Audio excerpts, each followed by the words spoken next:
It doesn't feel like that long ago when the music industry was dominated by hip hop and rap.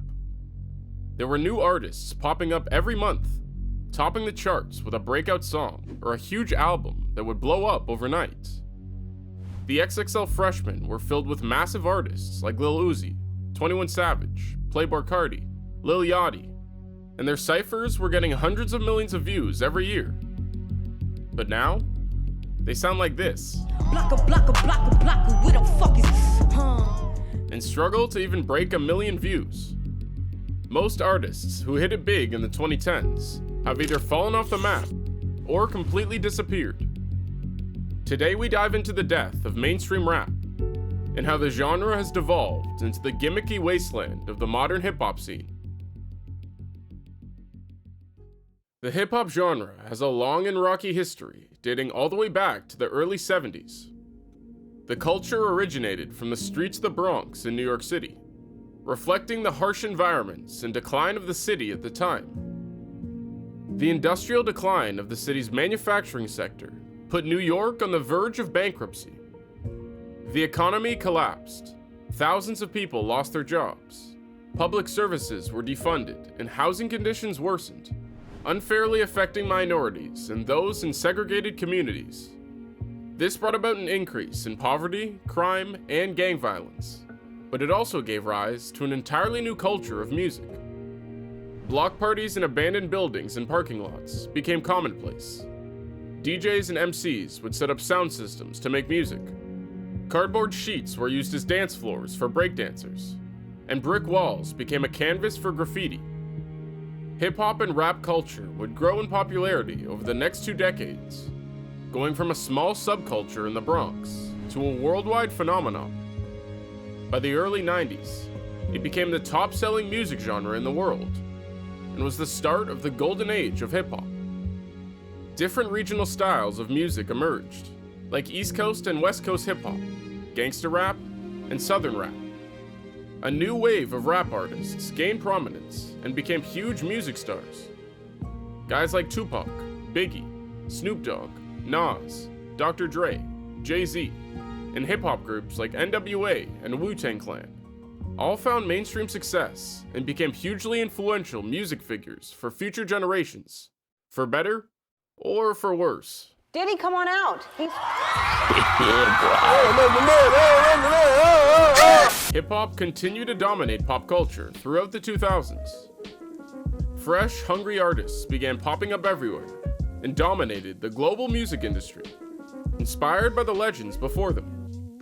Jay-Z, Eminem, Outkast, and 50 Cent dominated the singles charts early on, while guys like Lil Wayne and Kanye West revolutionized what a hip-hop record could look like, with Wayne being dubbed the king of mixtapes, and Kanye changing the game with his incredible production. By the early 2010s, the quality of rap and hip-hop artists had peaked. Whether it was Drake, Kendrick Lamar, J. Cole, or Travis Scott, these all-time great artists set a new bar for the genre and found major commercial success with their music. But despite their acclaim, the hip-hop genre as a whole had taken a back seat. Pop music had been firmly atop the industry since the 2000s, dominating both the radio and iTunes. But this wouldn't last, as the digital music landscape would change forever come 2014, and this industry-shifting change was the start of the biggest boom in hip-hop and rap's history. The rise of streaming services in the early 2010s completely transformed the music industry. Streaming models like Spotify and Apple Music gave users infinite access to every genre, artist, and album you could want at a very affordable price.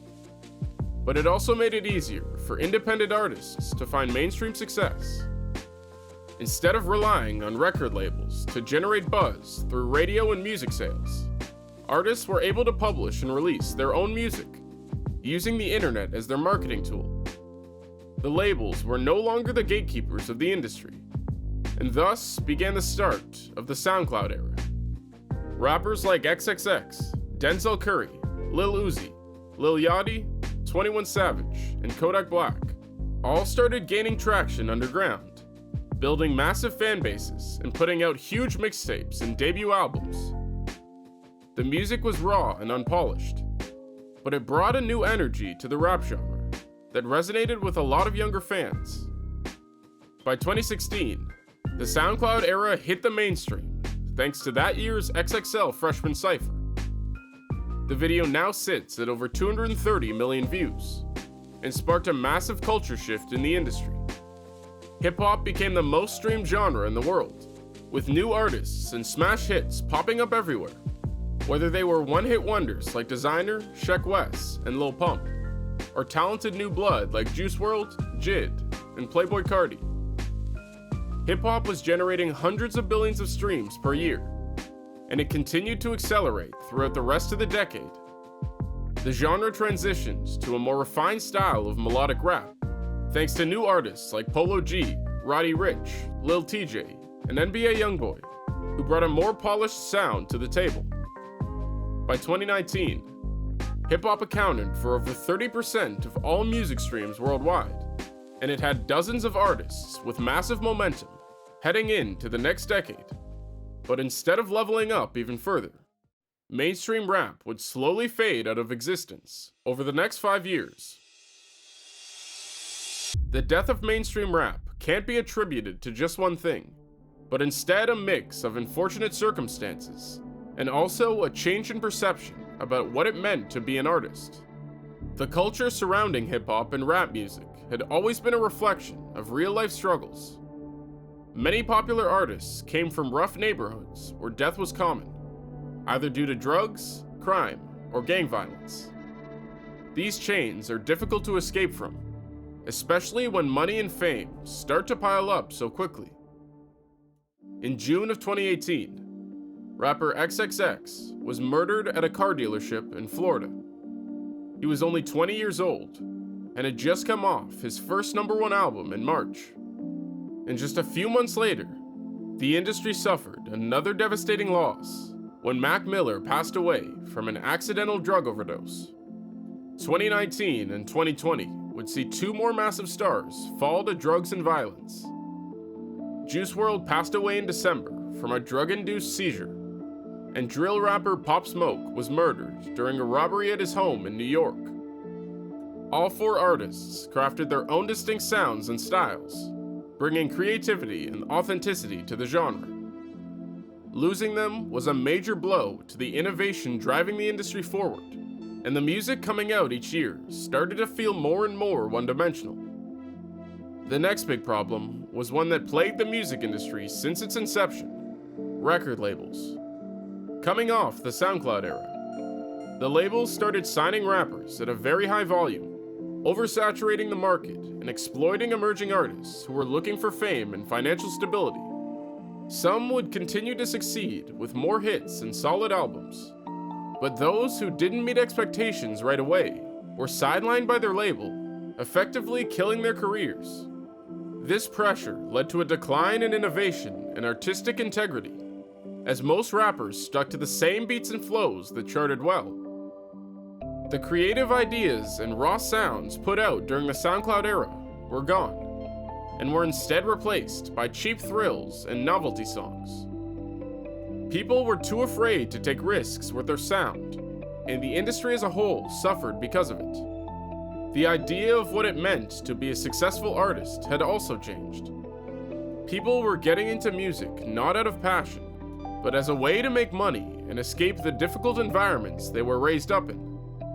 So once they finally achieved that financial freedom and stability, there was no more reason to evolve as an artist, so their motivation would vanish.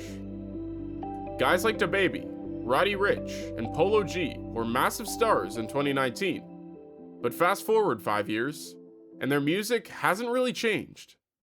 Many of the rappers who did have the passion for the art form couldn't live long enough to bring their true visions to life. And even then, the record labels are still churning out their music post-mortem to capitalize on their fame for as long as they can. Just take a look at the biggest names in rap from 10 years ago. These are some of the biggest names in hip-hop to this day, and they all revolutionized the genre with their own sounds and styles. Now name me one rapper coming up in the 2020s that's even close to being on that level. Jack Harlow? Central C? Ice Spice? You thought I was feeling you? These are the artists who are shaping the culture nowadays? While some of it has to do with the shift in audience demands, songs are getting shorter. Hooks and corny bars are designed for TikTok virality and making trends.